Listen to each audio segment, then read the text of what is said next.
Bonjour à tous, bonjour à toutes, bonjour Cyril. Salut Nico et bonjour tout le monde. Alors, on inaugure aujourd'hui notre première vidéo, une vidéo donc, qui sera consacrée à un livre que nous avons lu tous les deux. Et ce livre en question, c'est ce comics. The Six Finger, alors je vérifie, The Six Finger, pardon, il n'y a pas qu'un comics, il y en a deux. Et là, c'est excellent. The One Hand. Un comics en deux parties, parce qu'on doit suivre deux personnages, ça se passe dans le même univers, tout se passe en même temps. Mais c'est deux équipes qui ont écrit ça, chacun de leur côté, qui ensuite on ne sait pas vraiment comment ils ont bossé le truc, mais ensuite ils ont mêlé leur histoire pour que ça soit logique. C'est l'histoire d'un mec qui bosse dans une centrale, et donc ce mec-là va se mettre à reproduire les meurtres perpétrés par un autre meurtrier il y a quelques années et qui est en prison. Qui lui-même perpétrait des meurtres. Voilà, c'est ça. Mais ça, on le sait on le sait un peu. On le sait un peu. Mais un peu plus dans la partie on le sait assez tôt dans la partie du policier. Voilà. Ouais. Donc la partie du flic, si tu veux la pitcher. Alors, la partie du policier. On va suivre un inspecteur de police qui devait être à la retraite. Mais au lieu d'être à la retraite, il va être intéressé par une série de meurtres du tueur à la main qu'il a arrêté 2 fois. Lui, c'est une affaire qui lui tient à cœur parce qu'il a bossé dessus pendant une 20aine d'années, un truc dans le genre. On a l'impression qu'il a bossé toute sa carrière. Toute sa vie même. C'était un peu sa raison de vivre. Et je dis pas ça pour rien. Il va devoir prouver aussi que ce n'est pas un ripou, parce que quand un inspecteur se trompe 2 fois, une fois ok, 2 fois, c'est assez étrange. Donc la BD nous mène à douter de lui.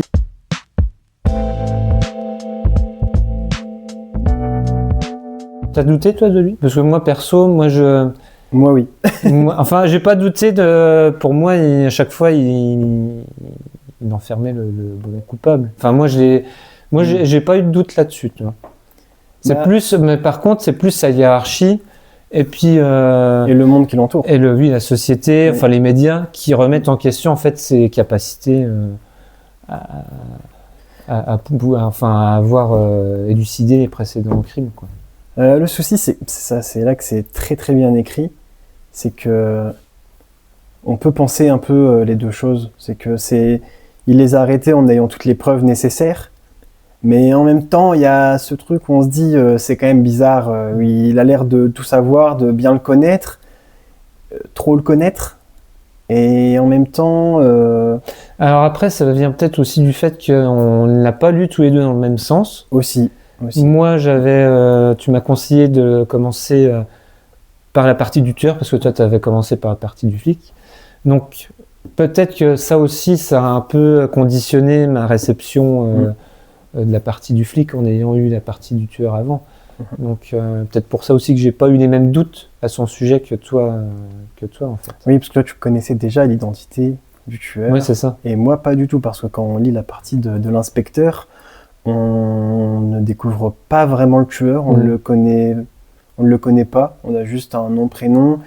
Même à la fin, parce qu'à un moment donné, les personnages se rencontrent, on n'apprend rien sur le tueur, mais plus sur l'univers qui entoure toute cette histoire. Tout prend une tournure philosophique, des questions sur lui-même, sur la société. Lui, c'est existentiel. Oui, c'est ça. Et ça me fait penser ça, et je pense que c'est pas anodin le fait qu'il y ait une main derrière l'inspecteur, comme une main qui pourrait le guider, parce que là la BD aborde beaucoup le sujet du libre arbitre, des choix, du destin. On en a discuté un peu tous les deux avant, et c'est vrai que moi j'ai beaucoup pensé, ça m'a fait penser à Matrix et à Seven, un peu la rencontre des deux. Donc c'est ça aussi qui m'a plu. Après j'ai pensé à plein d'autres films. Là, la fin elle est assez ouverte, comme tu le disais aussi, que ça te faisait penser à Inception, avec pour ceux qui l'ont, la fin avec la toupie qui ne s'arrête pas. Enfin, certains pensent qu'elle s'arrête. C'est un comics qui doit se relire. Oui. Parce que rien qu'en ayant confronté nos deux points de vue, on s'est dit, on a peut-être chacun l'un et l'autre, on a peut-être loupé quelque chose, un indice qui fait que peut-être que toi tu as plus raison que moi, ou inversement, ou peut-être qu'on a tous les deux tort, et avec Je pense que solution. je pense que c'est plutôt ça. Mais après, c'est très sombre. Hein. Enfin, C'est très sombre, ouais. alors, très sombre. Alors, il y a beaucoup de couleurs hein, quand même. Enfin, beaucoup Les néons, les tout néons, ça, ouais, le côté futuriste. Ouais, c'est ça. Néon violet, tout ça. Un peu Mais, Blade Runner, mais pas trop. Mais non j'ai plus, y a pas de l'impression voiture qui vole. enfin, je crois qu'il pleut tout le temps dans la bande Oui, dessinée. il Un peu pleut comme tout le temps. comme dans Seven, hein, du reste. Oui. Mais c'est vrai qu'il pleut tout le temps et ça se passe souvent de nuit. On voit pas le. Ah si, on voit. Il y a quelques scènes Ouais. de jour, mais alors très peu. Mais ouais, ou en intérieur. Et Ça fait penser un peu à Gotham City en fait. lui un peu, ouais. Plus Gotham City que Blade Runner, alors que ça se passe dans le futur. Mais ça reste quand même. Ça fait pas genre piocher un peu. Ça fait Ouais, pas. Ça fait pas genre je recopie ce qui a été Ce qui fait. a marché. Ça reste quand même sa propre identité. Ah oui, oui, totalement, totalement. Et enfin voilà, c'est pour ceux qui aiment les bandes dessinées, les comics policiers, ceux qui aiment les thrillers, ceux qui aiment la science-fiction. La science-fiction, oui. Et même ceux qui veulent être juste un livre original qui se lit dans les deux sens. C'est ça, parce que c'est très beau, c'est très bien dessiné aussi. Ouais. Et ceux qui aiment la psychologie, la philosophie, parce qu'il y en a beaucoup derrière, surtout après avoir... parce que moi j'ai lu les deux parties, et je suis un peu retourné sur la première partie que j'ai lue, la partie du policier, et je trouve qu'il y a beaucoup de réponses qu'on a pour la deuxième lecture. Ouais.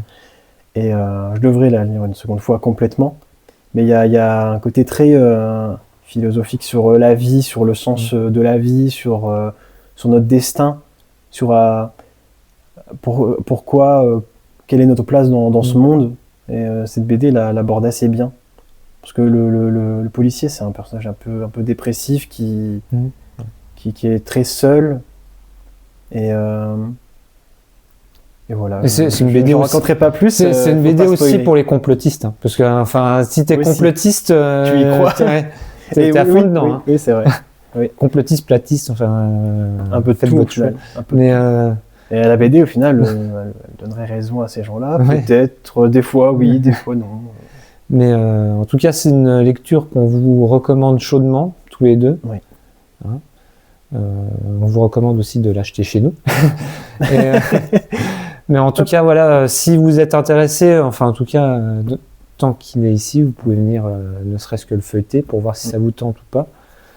Si ça vous tente, bah, allez-y, franchissez le pas. Oui. On est situé 42 Place du Roc à Pont-à-Mousson. Voilà, donc si vous voulez vous l'acheter, vous savez où nous trouver. On ne mord pas. Enfin, toi un peu. Ça dépend. Si vous êtes gentil, ça passe. Mais donc voilà, une belle BD, un bel objet à offrir pour Noël. Pour Noël. Pas pour Noël aussi. Alors par contre, pour les enfants, oui, non. On va éviter. Ouais. Plus de 18 ans, peut-être même 15 ans, je pense. Ça dépend de la sensibilité, mais 15 ans, ça peut le faire. Ouais, parce que c'est quand même plutôt gore. Hein. J'irais 16 ans. C'est assez gore. 16 ans. 16 ans, c'est bien. 16 ans. Peggy 16. Donc voilà, moi j'ai pas grand chose à rajouter. Moi non plus. Si vous aimez ce genre de format, n'hésitez pas à nous le dire. Si vous avez des suggestions, des avis, donnez-les. Ouais. Nous on est ouverts à tous. Laissez-nous en commentaire vos avis, comme des youtubeurs. Mais voilà, c'est un nouveau projet. J'espère que ça va vous plaire. Ouais. Et on vous dit à la prochaine. On fera d'autres vidéos sur d'autres choses. Ah oui, pas que de la BD. Hein, oui, on aimerait bien aussi parler d'autres choses. Aussi. Oui, et pas que de livres, malgré le fait qu'on tienne une librairie, un peu de tout, cinéma, musique. Après, ce sera souvent, je pense, de la bande dessinée, parce que c'est rapide à lire. C'est rapide à lire et on peut faire plus rapidement de vidéos, mais après on verra. C'est ça. En fonction des envies. Voilà, un mot de la fin. Bah, au revoir. Bonne soirée, bonne journée. Au revoir. Et puis à très bientôt ici ou ailleurs.